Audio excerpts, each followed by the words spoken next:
அனைவருக்கும் வணக்கம். நாங்கள் இன்று தேவேந்திரகுல வேளாளர் எழுச்சி இயக்கம் சார்பாக திருநெல்வேலி மாவட்ட ஆட்சியர் அலுவலகத்தில் மனு கொடுக்கப்பட்டிருக்கிறோம். ஏன் இந்த மனு கொடுக்கப்பட்டோம் என்று சொன்னால், தேவேந்திரகுல வேளாளர் எழுச்சி இயக்கத்தின் நிறுவன தலைவர் தன்னுடைய சமுதாய மக்களுக்காகவும் அனைத்து சமூக மக்களுக்காகவும் அநீதி எங்கெல்லாம் இழைக்கப்படுகிறதோ அங்கெல்லாம் குரல் கொடுத்து அவர்களுக்கு நீதியை பெற்றுத்தர முன்னோடியாக இருந்து வருகிறார். இதனை பொறுத்துக் கொள்ளாத ஆதிக்க வர்க்கம் அவரை அடக்க வேண்டும் என்பதற்காகவே பல சூழ்ச்சிகளை செய்து அடக்க நினைக்கிறது. அதையும் மீறி அவர் அடங்க மறுத்து தன்னுடைய கொள்கைக்கு கட்டுப்பட்டு மக்களுக்காக குரல் கொடுத்து வருவதை பொறுத்துக் கொள்ளாத நபர்கள் ஒரு சில காவல்துறையை பயன்படுத்தி பொய்யான வழக்குகளை பதிவு செய்து தொடர்ந்து 8 வருட ஆண்டு காலமாக வழக்கை பதிவு செய்து தொடர்ந்து இருந்து வருகிறாங்க.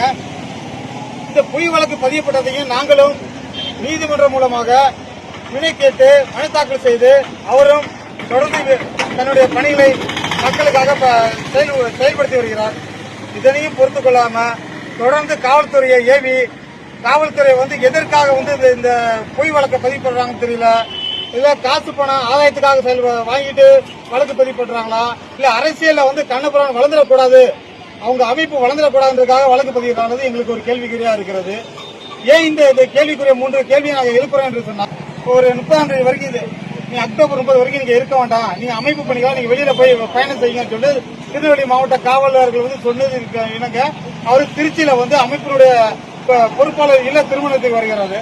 அங்க இல்ல திருமணத்துக்கு வரும்பொழுது திருச்சி மாவட்டத்திலிருந்து ஜியபுரம் காவலில் பொய்யான வழக்க பதிவு பண்ணி அவர் இந்த நீதிமன்ற காவலை உட்படுத்துறாங்க. அதையும் நாங்க நீதிமன்றத்தில் பிணை கட்டி தாக்கல் செஞ்சல அந்த பதியப்பட்ட வழக்கு பொய்யான வழக்கு என்று பிணை கொடுத்து நீதிமன்ற காவலில் கடலூர் மத்திய சிறையிலிருந்து 6ஆம் தேதி அவர் விடுவிக்கப்படுகிறார். இதனை பொறுத்துக் கொள்ளாத காவல்துறை லஞ்ச லாவணியத்துக்கு எதிர்பார்த்து கொண்டு அவர் மீது பொய்யான வழக்கு போட்டு மறுபடியும் 6 வழக்கை பதிவு செய்து கடலூர் மத்திய சிறையிலேயே 6ஆம் தேதி 8 மணிக்கெல்லாம் கைது செய்யறாங்க.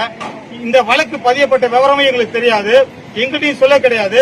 இந்த வழக்கு பதியப்பட்டது எப்ப, நான் இவங்க சொல்லக்கூடிய வழக்கு பதியப்பட்டது எப்ப 1 மாதம் முன்னாடியே பதியப்பட்ட வழக்குல இப்ப அவங்க சிறைக்கு உட்படுத்துறாங்க. அப்ப ஒரு மாத காலமா இந்த காவல்துறை தூங்கி இருந்துச்சா?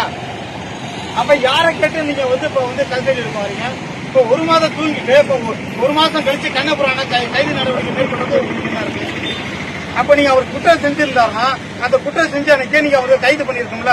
அவர் வீட்டுல தானே இப்படி இருக்கிறாரு, உங்களுடைய தொடர்புல தானே இருக்கிறாரு, ஏன் நீங்க கைது பண்ணல? அப்ப யாரை கேட்டு இந்த செயல்பாடை நீங்க நிவர்த்தி பண்றீங்க?